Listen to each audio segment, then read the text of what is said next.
Kalau dari Ustadz Suharyo sendiri, pernah nggak ada di titik yang mungkin sudah menjalaninya, tapi ya seperti Bu Dokter, saya tuh kayaknya udah nggak sanggup gitu. Gitu. Kayaknya enggak ya, lebih aman ya kayaknya ya kalau Ustadz Suharyo ya. Enggak, saya gini, terinspirasi oleh sekarang aja ya, terinspirasi oleh kumandang adzan itu. Orang itu kalau kepengen sukses itu kan ada 4 langkah sebelumnya harus dipenuhi. Pertama, besarkan Allah dalam hidup ini. Jangan diri kita yang dibesarkan, jangan egoisme kita atau jangan pikiran, nafsu. Besarkan Allah, kalau Allah sudah kita besarkan, maka kesuksesan akan bersama kita. Akan Allah berikan itu kesuksesan. Ya, walaupun sudah berupaya untuk mau ikut ke Jepang macam-macam itu, kalau diberikan kesuksesan di bidang yang lain itu, kalau Allah kita besarkan. Yang kedua, kita buat pernyataan dalam hidup ini, kemantapan hati, tiada Tuhan selain Allah. Ya. Tempat bergantungnya di situ. Nah, baru yang ketiga, kita ingin meniru sosok pribadi hebat yang bernama Muhammad itu dengan kejujurannya, kesungguhannya, dapat dipercaya, kecerdasannya. Nah, baru yang keempat itu, jangan lupa pengen sukses itu jangan tinggalkan sholatnya. Orang sukses itu pasti ahli ibadah. Tanya Bu Dokter, di mana-mana kan ada musola. Iya. Iya kan, di cahaya Quran musola, di yang Patihan itu masjid malah. Ada masjid malah. Di sini ada musola. Ya. Jadi jangan lupakan ibadah itu. Baru hayya 'alal falah, mari menuju kemenangan. Kemenangan itu dengan 4 proses sebelumnya itu. Kalau kita sudah sukses, jadi jangan lupa kemudian besarkan lagi Allah. Jangan diri kita yang merasa hebat, merasa besar.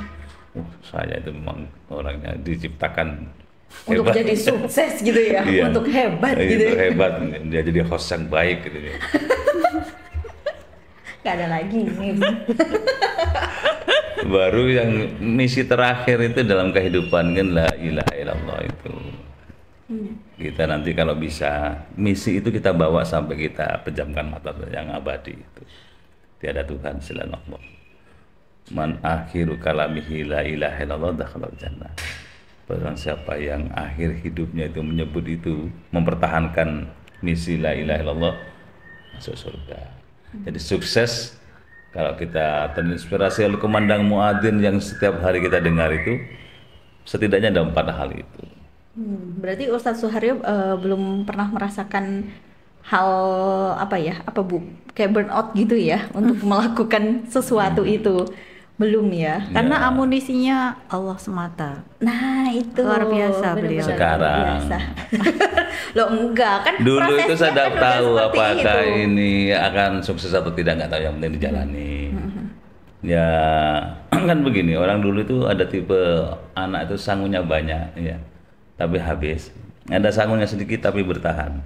Nah, saya masuknya kedua ini, sangunya sedikit tapi kalau hari Minggu, hari Ahad itu pasti datang ke toko-toko loa buku-buku gitu, nyari-nyari yang murah meriah, tapi kan menyenangkan, menginspirasi. Ya.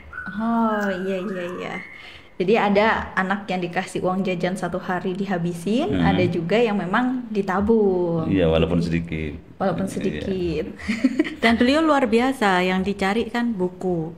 Iya. Artinya walaupun itu buku loa atau buku bekas ya, itu yang disesap itu kan nutrisi ilmu yang nantinya akan menghasilkan sesuatu lagi gitu. Nggak sekedar menghasilkan cuan kan, menghasilkan ilmu untuk mencerdaskan lingkungannya. Analisanya tajam sekali. Untuk menutrisi jiwanya. Luar biasa, walaupun uangnya mungkin sedikit. Tapi ya itu tadi, tidak sekedar awet, tapi berkah. Oh iya, Masya Allah. Amin. Dan meskipun yang katanya belinya di loak, tapi tetap aja ilmu. Iya. Ya. Walaupun itu mungkin komik, paling enggak kan untuk kesegaran jiwa ya, untuk refreshing saat. Luar biasa kan beliau itu. Luar biasa. Pertanyaan berikutnya. Belum saya pikirin ini Ustadz. Nah ini dari satu sisi ini aja Mbak Kiki, kita semua bisa belajar banyak. Betapa hal yang menurut beliau sederhana itu so inspiring gitu. Oh iya benar-benar inspirasi banget ya untuk sahabat Alia. Mungkin bisa Iya. dibiasakan dari sekarang membaca buku karena di situ banyak sekali ilmu-ilmunya. Zaman sekarang kan mungkin nggak buku ya. Nggak buku. Iya. Beda. Ya ada aplikasinya. Iya, banyak kan sekarang. Banyak. Pokoknya membaca. Iya, jadi dengan tingginya tingkat literasi, harapannya tidak sekedar knowledge atau pengetahuan kita yang naik ya, pemahaman kita dan cara berpikir kita ini lebih lebih ilmiah, lebih sesuai dengan agama yang kita anut. Jadi kalau kita sudah menganut agama yang paling benar tapi cara berpikir kita nggak ilmiah kan memalukan gitu. Oh Iya. benar. Itu yang dicontohkan oleh beliau, luar biasa. Luar biasa, masya Allah. Insyaallah. Karena ini Mbak Kiki, ya salah satu ciri muslim hebatnya adalah selalu mengaktifkan pikirannya untuk membangun produktivitas dalam kehidupan keseharian dan selalu mengasah pikiran untuk meningkatkan kualitas hidup. Pak Haryo banget. Iya, Catat itu Pak. tadi kalimatnya.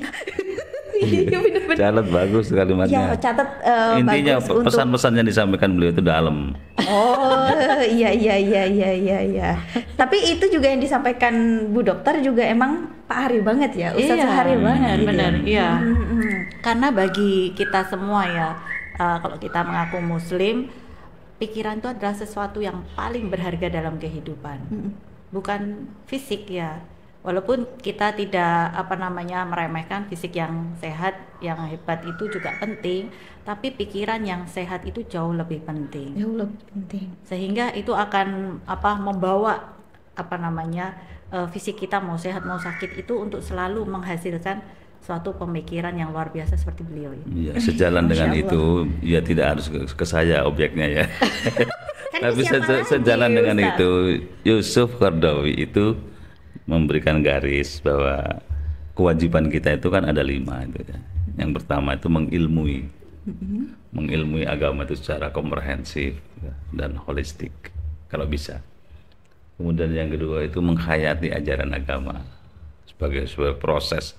Orang kalau menghayati ajaran agama itu nikmat, maka ada nikmat iman itu sebagai buah dari menghayati ajaran agama. Yang ketiga itu mengamalkan walaupun ilmunya nggak banyak gitu. Diamalkan terus menerus gitu. Tahunnya ini jadi amalkan.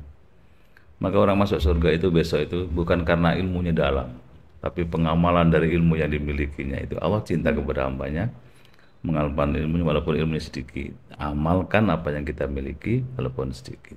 Baru yang keempat tuh ajak teman, dakwailah mereka. Semakin banyak orang baik di kita, di sekitar kita akan tercipta frekuensi yang sama di antara sesama kita. Luar biasa itu. Seperti begini nih kan frekuensinya sama ya. Sama. Kalau ketemu demi kebaikan. walaupun guyon-guyon itu kan memori kita kemudian diajak kemana-mana. Iya. Ya rekreasi ke masa lalu, ke ilmu-ilmu yang pernah kita dapat.